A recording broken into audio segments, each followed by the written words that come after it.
ನಮಸ್ಕಾರ ಸ್ನೇಹಿತರೆ. ನೋಡಿ, ಇದೊಂದು ಕಾರ್ ಎಕ್ಸಿಬಿಷನ್. ಮೈಸೂರು ಹತ್ರ ಒಂದು ಪಯಣ ಅಂತ ಒಂದು ದೊಡ್ಡದೊಂದು ಬಿಲ್ಡಿಂಗ್ ಕಟ್ಟಿದ್ದಾರೆ.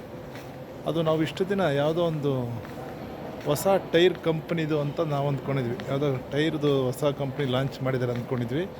ಬಟ್ ಅದು ನಮ್ಮ ತಪ್ಪು ಕಲ್ಪನೆ. ಇವತ್ತು ಕಸ್ಟಮರ್ ಇಲ್ಲಿ ಕರ್ಕೊಂಬಂದಿದ್ರು. ಇದು ಧರ್ಮಸ್ಥಳದಲ್ಲಿ ಅಂದಿನ ಕಾಲದಿಂದಲೂ ಯಾವ್ಯಾವ ಕಾರುಗಳನ್ನ ಯೂಸ್ ಮಾಡಿದ್ರು ಆ ಕಾರುಗಳನ್ನ ತಂದು ಇಲ್ಲಿ ಎಕ್ಸಿಬಿಷನ್ಗೆ ಇಟ್ಟಿದ್ದಾರೆ. ಇದು ಪಯಣ ಅಂತ ಈ ಒಂದು ಬಿಲ್ಡಿಂಗ್ ಹೆಸರು.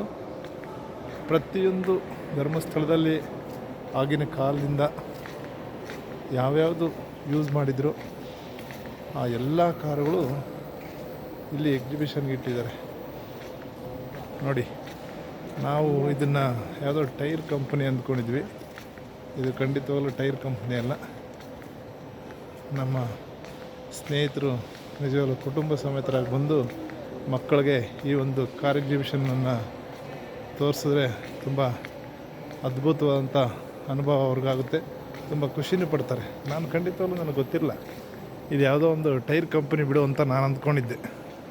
ಕಸ್ಟಮರ್ ಇವತ್ತು ಟಿಕೆಟ್ ಕೊಟ್ಟು ನನಗೂ ಟಿಕೆಟ್ ಕೊಡಿಸಿ ಒಳಗಡೆ ಕರ್ಕೊಂಡು ಬಂದರು. ಆಗಲೇ ನನಗೆ ಗೊತ್ತಾಗಿದ್ದು. ನೋಡಿ, ಇದು ಯಾವ ಥರ ಇದೆ ಅಂತ.